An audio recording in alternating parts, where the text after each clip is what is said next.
Beliau adalah alumni atau lulusan S1 Pendidikan Bahasa dan Sastra Indonesia Universitas Negeri Yogyakarta. Beliau juga finalis Innobel atau Inovasi Pembelajaran Bidang Matematika Tingkat Nasional tahun 2019, 10 nominator penulis terbaik dan diterbitkan dalam buku berjudul Ya Allah, Izinkan Aku Berjilbab oleh Diva Pers.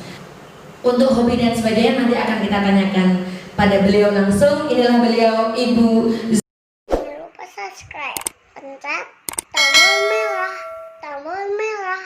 Jangan lupa subscribe. Terima kasih.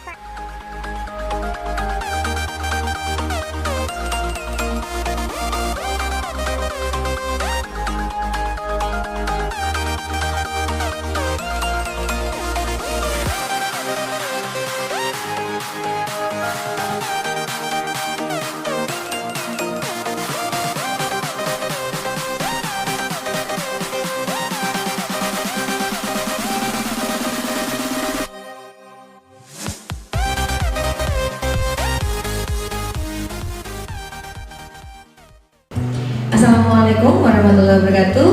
Selamat pagi, selamat siang, selamat malam kepada semua pemirsa Ruang Inspirasi. Berjumpa lagi dengan saya Kak Gusut Warson Ikhtias di Ruang Inspirasi.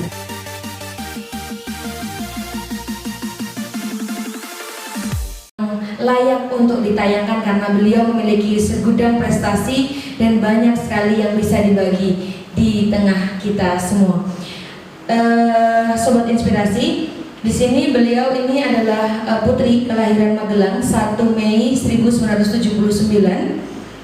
Beliau adalah istri dari Bapak Suparjo, memiliki 2 putri dan putri beliau adalah sepasang putri kembar, yakni Mbak Noviana Miftahul Jannah dan Mbak Noviani Miftahul Jannah.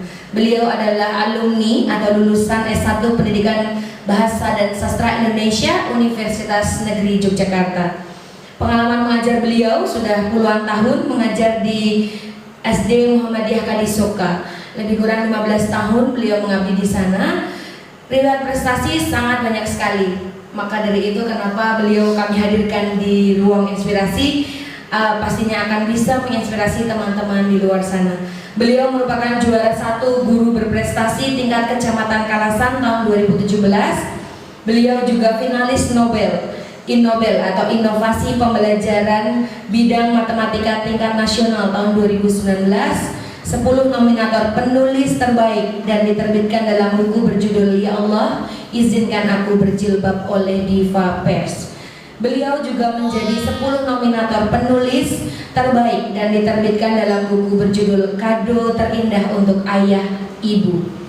Menjadi pemandu dan narasumber sudah sering beliau lakukan di bidang bahasa Indonesia sejak tahun 2012 sampai dengan saat ini di tingkat Kecamatan Kalasan. Dan kali ini beliau hadir di DK Entertainment untuk berbagi dengan Sobat Inspirasi semuanya, karena memang beliau adalah sosok inspiratif. Untuk hobi dan sebagainya nanti akan kita tanyakan pada beliau langsung. Inilah beliau, Ibu Zuniati, Sarjana Pendidikan. Malam Ibu. Assalamualaikum warahmatullahi wabarakatuh. Waalaikumsalam warahmatullahi wabarakatuh. Apa kabar Niki? Alhamdulillah sehat. Alhamdulillah sehat. Mengajar di tengah pandemi, Ya betul. tapi tetap berkreasi sepertinya. Insya Allah. Bu Juni, mohon izin untuk menyampaikan, ini kan belum hasil karya yang beliau buat, masih sangat banyak sekali dan nanti akan pasti kami bacakan. Siapa atau apa yang menjadi motivasi pertama Ibu untuk menjadi seorang guru? Motivasi pertama saya dulu adalah cita-cita saya sejak kecil ya. Saat itu di timur rumah saya yang di Magelang itu ada lapangan. Nah, biasanya kami bermain peran di sana dengan teman-teman sepermainan. Nah, saya itu sering menjadi gurunya gitu. Oh, begitu. Nah, pertamanya dulu saya tidak jadi guru pengennya, tapi ingin menjadi mubalighah. Kalau saya itu kan mubalighah itu kayak ustadzah gitu loh. Ustadzah. Nah, tapi akhirnya tidak jadi ustadzah, tapi menjadi seorang guru. Nah, itu kan alhamdulillah tidak jauh-jauh dengan apa yang dicita-citakan, karena sama-sama untuk mentransfer ilmu kebaikan gitu. Betul, luar biasa sekali. Dalam perjalanan selama ini sampai di titik menjadi sarjana pendidikan di Universitas Negeri Yogyakarta, siapa orang yang paling mendorong Ibu untuk mengambil jurusan pendidikan Ibu? Ibu saya. Ibu ya. Saya 7 bersaudara. Saya nomor 4. Nomor 4. Ya, saat itu kakak-kakak saya hanya sampai SMA. Pokoknya ibu saya itu luar biasa. Dia mengusahakan anak-anaknya tetap bisa menempuh ilmu pendidikan, pokoknya sampai SMA gitu. Nah kebetulan saya ini mempunyai keinginan saat itu kalau kuliah gimana, tapi ibu saya bilang yo kusik lihat dulu gitu kan, ada dana atau tidak. Tapi ternyata beliau punya pemikiran lain sehingga saya yaudah kamu kuliah saja nggak apa-apa gitu, nanti pokoknya dana kita carikan gitu. Dan pertama kali ketika saya diterima di Universitas Negeri Jakarta itu ngutang dulu Mbak. Saya masih ingat sekali ngutang dengan tetangga 750.000 itu ngutang pertama untuk kuliah. Nah itu dari ibu atau ibu? Dari ibu saya. Itu komen dia carane seiso penting iso kuliah karena gue ada kemampuan dan kemauan seperti itu ibu saya. Meskipun wong desa nggak lulus SD tapi pemikirannya untuk pendidikan anak-anaknya itu luar biasa. Terutama kepada saya itu mendorong terus pokoknya ayo berusaha gitu sampai ya titik darah ayo kita tetap berusaha gitu. Wow, merinding saya. Tapi teman-teman inspirasi mendengar ini juga merinding. Bagaimana perjuangan seorang ibu itu pasti begitu luar biasa. Bagaimana anaknya bisa menjadi sesuatu. Di titik itu ibu pasti banyak sekali dong perjuangan beliau untuk 4 tahun itu 3,5 tahun itu pasti bukan waktu yang sebentar. Bagaimana perjuangan beliau sampai di titik Bu Juni wisuda? Sebenarnya kalau perjalanan seperti itu saya sering nangis gitu bareng kalau harus diceritakan kepada orang lain gitu ya, karena ya di sanalah memang penuh perjuangan dari saya dan ibu saya sendiri.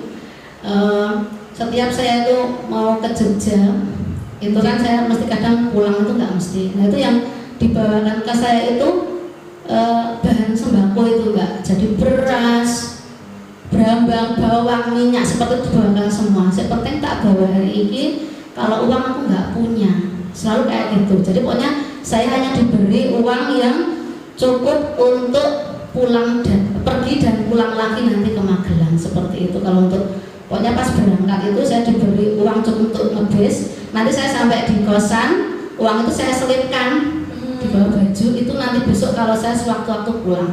Jadi ketika hidup di Jogja itu saya berjuang sendiri. Wow, mencari kemana-mana untuk bisa membiayai saya berkuliah di Yogyakarta seperti itu. Ya banyak hal yang saya lakukan.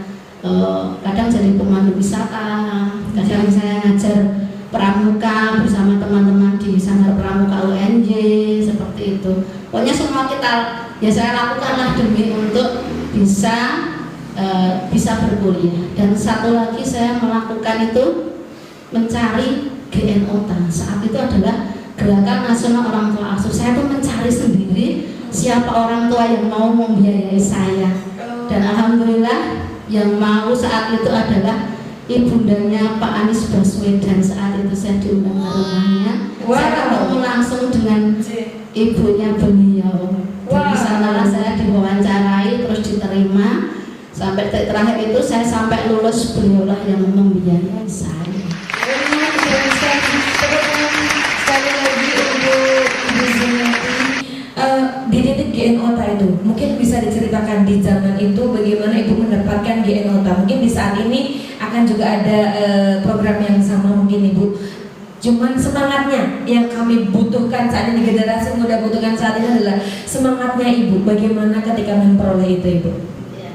Kalau dulu pertama saya masuk kuliah itu saya cuma yakin gitu, nanti pasti akan ada jalan untuk semuanya. Dan ternyata betul ketika saya masuk pertama kuliah itu langsung ditawari oleh ketua jurusan. Karena tahu saya orang tidak punya toh, terus udah kamu ngajuin yang namanya saat itu adalah beasiswa magang. Nah, jadi saya ya saat itu hanya bermodal dari nilai ijazah gitu loh. Nah, saya memenuhi Nilai ijazah SMA gitu. ya, terus saya memenuhi, terus bisa. Alhamdulillah ketika saya bisa mendapatkan beasiswa itu saya harus kerja dulu gitu, magang di fakultas gitu. Nanti ditandatangani oleh petugasnya atau kajiannya selesai, nanti saya baru menerima beasiswanya seperti itu. Itu tahun pertama. Terus saya tuh kuliah tapi penuh beasiswa ya. Bahkan tidak hanya kuliah, saya SMP dapat terus gitu. SMP ya, kan, SMP, SMA sampai perguruan tinggi saya tuh ya itu modalnya hanya modal nekat dan dapat beasiswa. Itu tahun pertama. Terus tahun kedua itu saya diajukan ke Super Semar itu sama kampus, itu alhamdulillah dapat selama 2 tahun. Terus yang terakhir tadi ya sama Bu Anies Baswedan, bapak ibunya ya, ibundanya itu. Tapi ternyata yang membiayai saya itu adalah yayasan Orbit miliknya Ibu Ainun Habibie. Jadi sebenarnya yang menjadi pusatnya itu adalah Ibu Ainun Habibie. Saat itu ada penawaran di kampus, saya kok lupa namanya, Republika apa saya lupa namanya. Terus mencoba mencari anak-anak yang tidak mampu gitu untuk dibiayai. Ya, saya mencoba mendaftarkan semua yang saya perlukan, ya saya cari gitu, kemudian tidak mampu apa dan sebagainya saya cari, kemudian saya kumpulkan di rumah Pak Anies itu. Dulu saya pernah ke rumah beliau itu untuk mengumpulkan itu. Terus ya diwawancara sama ibunya, ibundanya Pak Anies itu.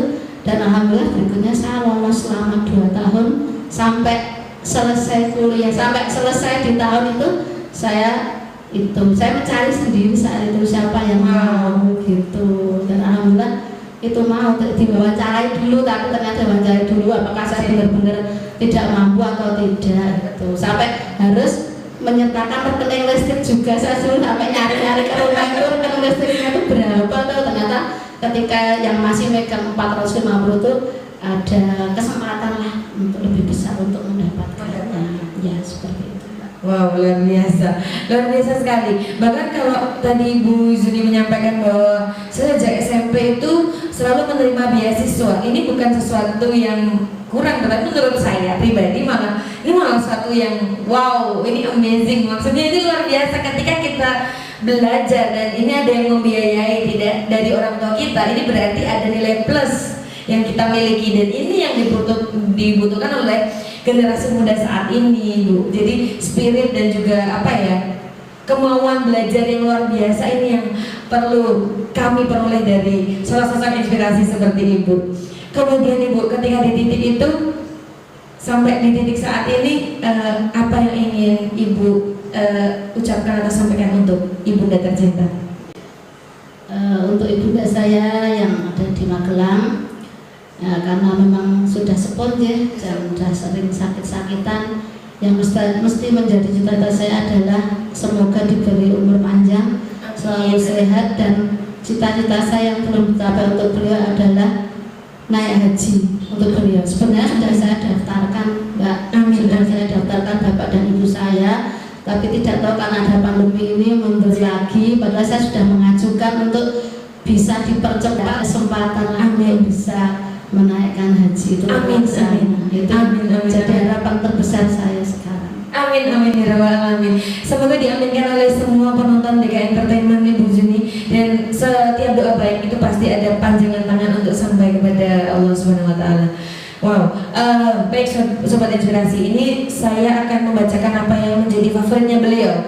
Bagaimana pencapaian yang beliau gapai saat ini itu bukan sesuatu yang begitu ujuk-ujuk langsung dapat ya Bu. Pasti sesuatu itu dicapai dengan sesuatu yang tidak mudah. Ketika ada orang lain tidur, mungkin beliau masih bangun untuk belajar, untuk mencari ilmu, untuk mencari sesuatu yang lain. Seperti tadi Ibu sampaikan bahwa Ibu tidak bisa membekali dengan uang. Ibu membekali Ibu ketika ke Jogja itu dengan bahan makanan. Itu menurut saya wow sekali. Bagaimana dari perjalanan Magelang ke Jogja itu pasti rasa kecil hati pasti ada ya Bu, nelangsa. Tapi itu yang sebenarnya malah menjadi kekuatan Bu Zuni sampai di titik ibarat orang itu kalau di power dari kekuatan luar biasa itu malah di titik kita di titik nol ya Ibu. Betul sekali. malah luar biasa. Kekuatan mendorong untuk Betul, menjadi luar biasa ya. Bahkan murid beliau ini tidak hanya dari kalangan, mungkin tidak hanya kalangan orang biasa, bahkan dari kalangan pejabat juga sudah menjadi muridnya beliau ini. Nah, Ibu, kenapa suka membaca? Sejak dulu saya suka membaca, jadi ya apapun saya baca. Bahkan ketika saya dari kecil itu, karena orang tua saya nggak punya, untuk memiliki sebuah buku aja sangat susah, Mbak. Bener, iya. Jadi saya tuh kalau mau belajar itu pinjem teman dulu, nanti saya pinjem ya 1-2 hari, nanti saya rangkum, saya catat, terus saya kembalikan, nanti besoknya lagi saya pinjem lagi teman yang lain. Jadi pokoknya saya itu sekolah, katanya Mas dari dulu adalah yang terkere siswa, dan Mas saya terkere, jadi buku aja tidak punya. Tapi berusaha untuk bisa menguasai ilmunya ya dengan membaca itu, dan alhamdulillah ya mungkin itu dari di situ, dari saya terus menerus untuk membaca dan membaca seperti itu. Tapi kemauan sebenarnya yang mahal ya Ibu. Iya, betul. Bu Zuni ada di titik tertentu, tetapi kemauan dan tekadnya luar biasa tinggi. Jadi disitulah kekuatan luar biasa malahan ya. Senang membaca, kemudian favoritnya bolang ya Ibu. Betul. Jujur sahabat inspirasi, begitu pertama kali saya mengenal beliau itu, beliau orangnya sangat low profile. Jadi ketika ada lowongan atau ada apa, Mbak Ayah coba seperti itu. Beliau bukan tipikal orang pemikir yang kamu bisa nggak ya, suruh mencoba. Mungkin ini salah satu pengalaman yang juga menjadi pengaruh di Ibu ya. Jadi coba dulu, apapun coba dulu. Hasil akhir itu biarkan tangan Tuhan. Betul. Pikir-kiri. Melintasi luar Jogja, luar kota sudah, luar pulau juga sudah, luar negeri sudah. Rencana tertinggi Ibu tadi mau ke haji nih. Semoga disegerakan ya Ibu. Amin. Pasti kalau ini menjadi sesuatu yang baik, pasti nanti akan disegerakan. Sosok inspiratifnya Ibu mohon diceritakan.